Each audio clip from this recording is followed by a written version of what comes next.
OK, alors bonjour tout le monde. Alors aujourd'hui, on m'a demandé de faire le numéro 15 de la section 5.3. Donc là, on est dans la section sur les intégrales triples sous forme de coordonnées cylindriques. Alors, le numéro 15, il va comme suit. Donc, on nous demande tout simplement de résoudre cette intégrale-là, qui est donc une intégrale triple comme ça. A priori, on voit que c'est quand même une intégrale qui semble compliquée, là. Ce qui est un peu embêtant dans cette forme-là, -là, c'est vraiment les formes ici, là, les bornes qui sont qu'on remarque sous forme sphérique, là. Pas sous forme sphérique, pardon, sous forme cylindrique. Alors, évidemment, là, le laisser en coordonnées cartésiennes, c'est pas l'idée du siècle, là. C'est vraiment plus pratique d'y aller en coordonnées soit sphériques ou polaires, ou en fait cylindriques, comme on est en 3 dimensions. Dans ce cas-ci, on est dans la section 5.3. Là, on se doute bien que ça va être en coordonnées cylindriques, donc une partie qui est polaire, là. Et donc, bon, avant de commencer à faire l'intégrale et de faire le changement, c'est sûr qu'on pourrait juste faire le changement tout simplement en coordonnées polaires ou en coordonnées cylindriques, mais on peut quand même essayer de réfléchir avant tout à c'est quoi la région sur laquelle on intègre. Bon, le x, y ici qu'on intègre, ça balance un peu. C'est pas grave, ça, c'est ce qu'on va intégrer, là. Ce qui nous intéresse vraiment, c'est la région sur laquelle on intègre. Qu'est-ce qu'on remarque? On remarque que là, si je m'intéresse au dx, dy ici, on a le dx, dy comme ça. Alors, le y, là, mettons que j'essaie de le dessiner ici, là. Donc, le y, lui, varie de -2 à 2. Mettons, je vais marquer de -2 jusqu'à 2 ici, comme ça. Là, je vais y aller un petit peu plus loin. De -2 à 2, comme ça. Et après ça, mon x va varier de moins racine de 4 moins y carré jusqu'à racine de 4 moins y carré. Si je l'écris là, ici, là, regardez bien, là, je vais marquer x est égal à, je vais prendre la partie positive ici, là, racine de 4 moins y carré. Je vais élever au carré de chaque côté. Donc, ça va me donner x carré est égal à 4 moins y carré. Et donc, je vais obtenir x carré plus y carré est égal à 4. Alors, qu'est-ce qu'on remarque ici? Là, on a vraiment la forme d'un cercle de rayon 2. Alors, comme on a la forme d'un cercle de rayon 2, qu'est-ce qu'on remarque? C'est qu'on a de la partie négative. Donc, la partie négative du cercle de rayon 2, c'est ça ici, jusqu'à la partie positive du cercle de rayon 2. Et là, remarquez là, pourquoi je l'ai fait de ce sens-là et de ce sens-là, c'est parce que c'est mon x qui varie de moins ça jusqu'à ça ici. Donc, c'est vraiment de cette partie-là jusqu'à cette partie-là. Donc, on a un y qui varie de -2 jusqu'à 2 et on a un x qui varie de ce demi-cercle-là jusqu'à ce demi-cercle-là. Ce qui nous reste à vérifier maintenant, c'est le z. Okay? Donc, le z, on a racine de x carré plus y carré jusqu'à 2. Sans changer en coordonnées polaires tout de suite ou en coordonnées cylindriques, on va essayer de réfléchir. Donc, dans le fond, l'idée, c'est que je vais balayer l'ensemble de toutes les valeurs xy dans ce cercle-là. Alors, si par exemple, là, je commence avec un xy qui est en 0, 0, bon, ben, mon z, il va valoir quoi? Il va varier de quoi à quoi? Ben, en réalité, il va varier de 0 plus 0, donc il va varier de 0 jusqu'à 2. Okay?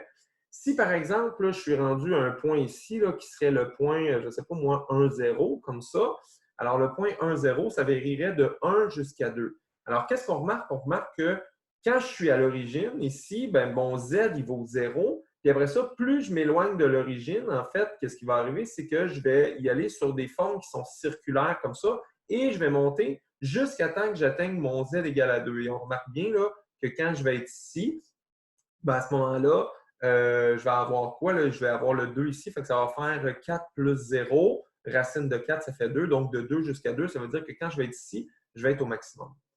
En réalité, là, de manière générale, là, ça peut paraître peut-être un peu compliqué là, quand je l'explique de même, mais ce qu'il faut comprendre de cette forme-là, -là, c'est que ça, c'est la forme d'un cône. Okay?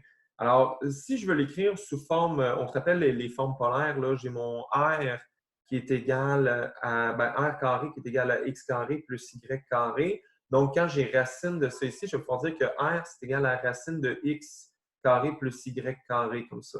Alors, mon Z, en réalité, là, quand je vais le varier comme ça, là, je vais réécrire mes intégrales de même. J'ai mon xz, dz ici, bien, mon z, il va varier de quoi à quoi? Il va varier de r jusqu'à 2. Okay? Et après ça, mon x et mon y, bien, c'est un cercle. Fait, comme c'est un cercle, si je le change en coordonnées polaires, ça va être quoi? Je vais avoir un dr dθ. Fait que mon rayon va varier, par exemple, de 0 jusqu'à 2. Et mon θ, bien, il va faire un tour au complet. Il va aller de 0 jusqu'à 2π. Alors évidemment, quand je passe en coordonnées polaires ou en coordonnées cylindriques comme ça, je dois faire apparaître un R comme ça. Et là, il y a mon X qui n'a plus rapport. Là. Lui, là, il faut que je le remplace. On se rappelle que X, c'est égal à R cos θ, comme ça. Donc, lui, je vais le remplacer par R cos θ, de même.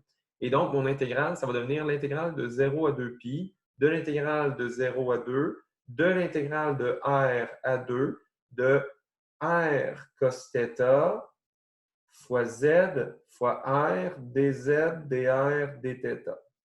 Comme c'est ici. Okay? Donc, ça va être mon intégrale. Si vous voulez avoir un petit peu plus de détails là, ou voir un petit peu plus à quoi ça ressemble, cette région-là, là, vous pouvez aller voir à la page 207 du manuel. Je vais essayer de vous la montrer ici, là, si possible. Là. Je vais me faire de la place comme ça. Là. Donc, l'exemple 2 qui est à la page 207. Okay? Donc, l'exemple 2, comme ça, on a exactement la région qui est là. Okay? Donc, on a le X qui varie de moins 2 à 2, puis le Y qui varie de ça à ça. Mais en réalité, c'est la partie circulaire. Donc, et après ça, on a le Z qui varie de racine de x carré plus y carré jusqu'à 2. Donc, vraiment, là, Z est égal à, je ne l'ai peut-être pas écrit, là, mais quand on parle vraiment là, de Z est égal à racine de x carré plus y carré, là, on parle vraiment de la forme d'un cône. Okay? Ça, c'est vraiment important là, de s'en souvenir. Là. Cette forme-là ici, c'est la forme d'un cône. Alors, on a vraiment là, cette forme-là ici, là, c'est exactement là, le même. C'est la même région d'intégration qu'on a, là, c'est le cône comme ça. Okay? Donc, ça, c'est la région sur laquelle on intègre. Et donc, qu'est-ce qu'on intègre sur cette région-là? Bien, on intègre x, y, x, z, mais pour que ce soit plus facile, on va intégrer r cos θ, z, r, comme ça. Donc, si je le simplifie un peu, donc l'intégrale de 0 à 2pi, de l'intégrale de 0 à 2, de l'intégrale de r à 2, de r carré cos θ, z, dz, dr, dθ. Et là, qu'est-ce qu'on remarque? Là? Ici, là, on peut le faire très, très simplement. Non, pas encore, on ne peut pas. Donc, le r carré cos θ, lui, je peux le sortir en avant de mon intégrale par rapport à z. Okay?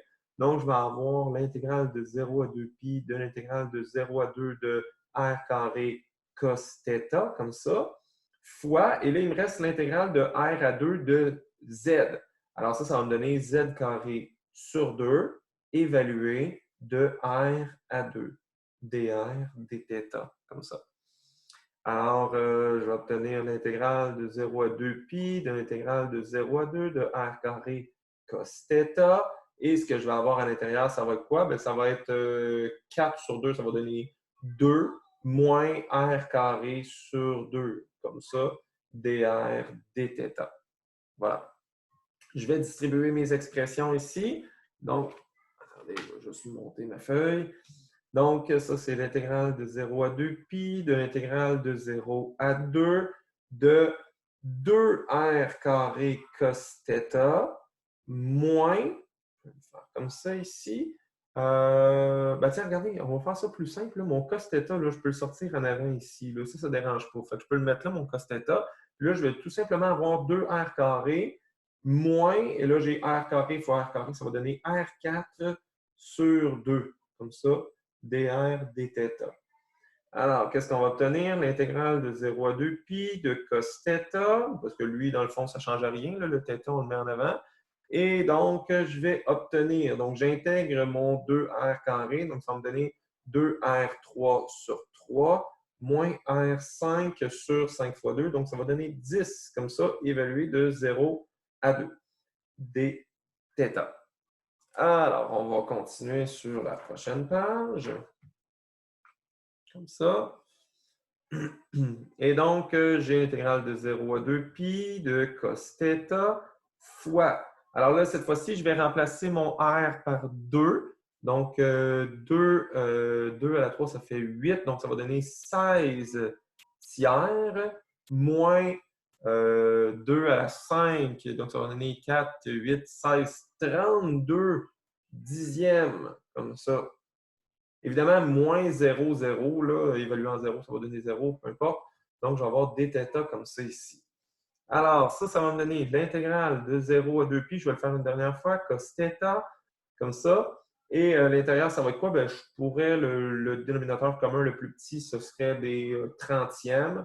Donc, ce ferait 160 30e moins, si je fais x3, ça fait 96 trentièmes, comme ça, dθ.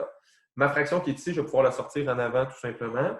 Donc, je vais obtenir, ça va faire 64 trentièmes fois, donc l'intégrale de cos θ, donc ça va donner sin θ, évalué de 0 à 2π, comme ça. Et l'intégrale de cos, voilà, un instant, ça ne sera pas long. OK, alors, excusez-moi. Donc, l'intégrale de sin, j'étais un peu confus, là. Alors, donc, ça va me donner 64 trentièmes fois, et là, j'ai sin 2π moins sin de 0. Bien, ça va donner quoi? Ça va donner 0 moins 0, ça va donner 0. Donc, c'est égal à 64 trentièmes fois 0, et c'est égal à 0. Alors là, on peut se demander, OK, mais pourquoi ça donne 0? En réalité, là, je vous ramène à la section qui est ici. Quand on voulait faire l'intégrale de xz comme ça, donc on voit bien là, que la partie z, c'est cool. Là, la partie z, ça va être de 0 jusqu'à 2. OK? En fait, de mon rayon, de mon compte jusqu'à 2. Mais après ça, mon x, bien, il va avoir toute cette partie-là qui va être négative, toute cette partie-là qui va être positive. En réalité, qu'est-ce qui va arriver? C'est que toute ma partie ici qui va être positive, ça va être l'équivalent, ça va être symétrique avec cette partie-là qui va être négative. Donc, quand je vais additionner les deux ensemble, ça va donner 0, d'où le résultat qui est égal à 0 ici. Alors, voilà, ça donne 0. J'espère que c'était clair.